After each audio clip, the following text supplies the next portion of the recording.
Good evening. Thanks for joining us at Awaz News. I'm Kubrali and I'll be taking you through big news across Canada.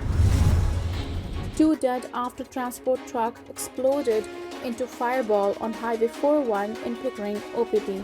Canada implements measures to support international students impacted by fraudulent acceptance letters. 17-year-old boy shot and killed in Pickering identified by police. Motorcyclist dead after collision in Oakville. Bloc leader optimistic Trudeau will call public inquiry into foreign interference. Canada Bread to pay $50 million fine for role in bread price-fixing scandal. Security guard in serious condition after alleged altercation with a man at Oakville Mall. John Tory to endorse Anna Ballow in mayoral race, sources. Those were the headlines, and now let's jump through the details. A 75-year-old security guard is at hospital in serious condition following an alleged altercation with a 22-year-old at an Oakville Mall earlier this week. Halton police said they were called to South Oakville Mall, located on Rebecca Street, at around 1:45 p.m. on Monday. When they arrived on scene, police said they found the victim with significant injuries to his head. The security guard was on shift when he got into an altercation with another man in the north section of parking lot, police say. The security guard was rushed to hospital where he remains in stable but serious condition. On Tuesday, police arrested and charged James Buckland of Oakville with assault causing bodily harm in connection with incident. The charge has not been proven in court yet.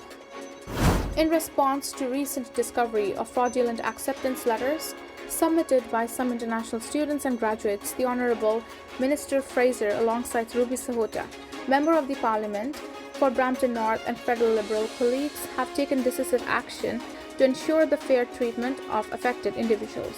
A statement released on Thursday revealed that the Immigration, Refugees and Citizenship Canada (IRCC) has assigned a task force of immigration officials who will collaborate closely with the Canada Border Agency to identify victims of fraud.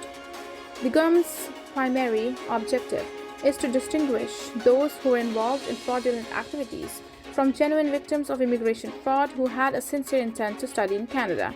For those individuals who can demonstrate clear and genuine intentions to pursue education in Canada, officers have been instructed to issue a temporary resident permit granting them the ability to stay in the country. This measure aims to prevent the usual 5-year ban on re-entry that accompanies cases of misrepresentation, ensuring that well-intentioned students and graduates are not subjected to unnecessary penalties or deportation.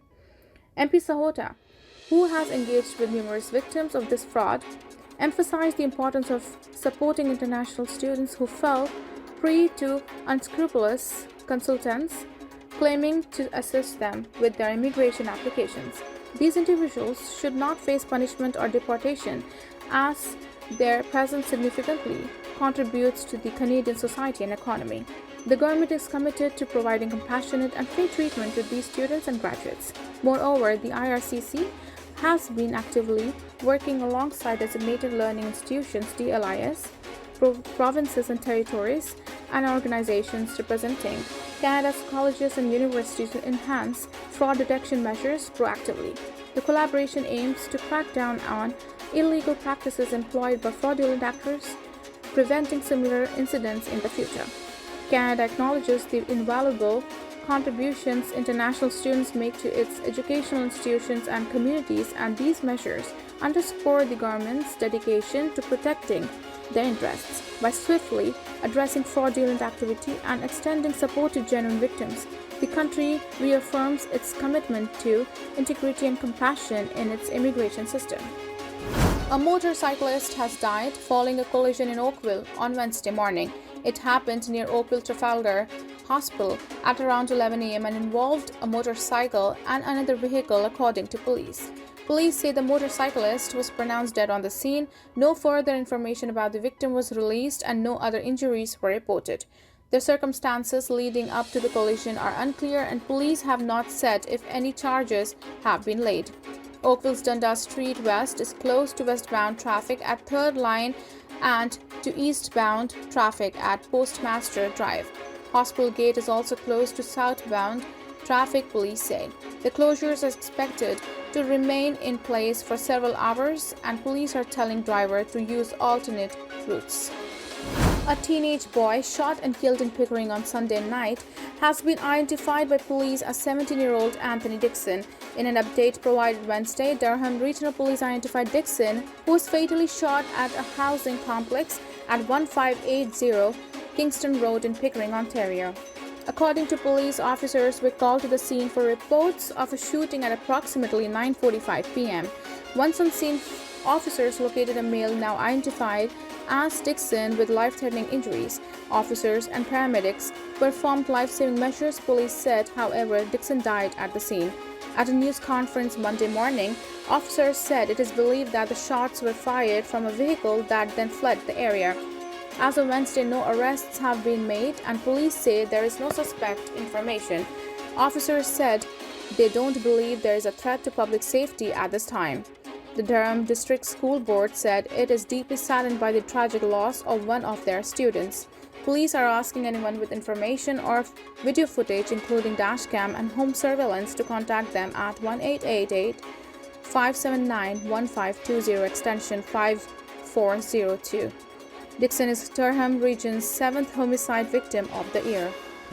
Former Toronto Mayor John Tory is expected to re-emerge to throw a last-minute endorsement to Anna Ballow in the city's mayoral race. Sources within Ballow's campaign confirmed to Awaz News Wednesday that Tory is expected to endorse her. Polls have consistently put former councillor and MP Olivia Chow well ahead of other contenders in the race. Polls released this week indicate her support remains north of 30%, while the others continue to fight for second spot at 10 to 15% support. However, Ballow has managed to garner strong support from others on council. 9 sitting councillors have said they are supporting her, including Deputy Mayor Jennifer McKelvey. A number of Tory's former staffers are working for Ballow campaign. Tory himself has kept a low profile since resigning from office earlier this year over an affair with a staffer in his office. It was that resignation which triggered the mayoral race. However, polls early in the campaign showed that if he were running, he would be in the lead by far. Despite nearly 3 months of campaigning and multiple debates, none of the other candidates has managed to break away from the pack as a clear second choice.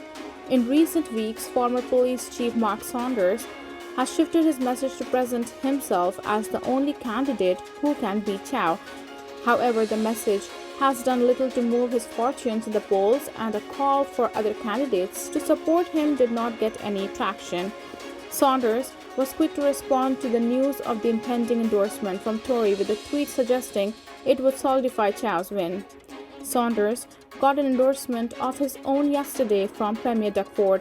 Josh Matlow also issued a swift response. It's unclear whether Tory's last-minute endorsement might be enough to boost Ballow into position as the clear alternative to Chow. However, he is by far the most recognizable name in local politics to offer an endorsement in the race. Voters are set to go to the polls this coming Monday, June 26th. Canada Bread Company has been fined $50 million after pleading guilty to its role in a criminal price-fixing scheme that inflated the wholesale price of bread in Canada. The Competition Bureau of Canada says it is the highest price-fixing fine ever imposed by a Canadian court. It says Canada Bread, a subsidiary of Mexico-based Grupo Bimbo, pleaded guilty to 4 counts of price-fixing under the Competition Act. The Competition Bureau says the bread maker admitted that it arranged with its competitor, Western Foods Canada, to increase prices for various bagged and sliced bread products such as sandwich bread, hot dog buns, and rolls.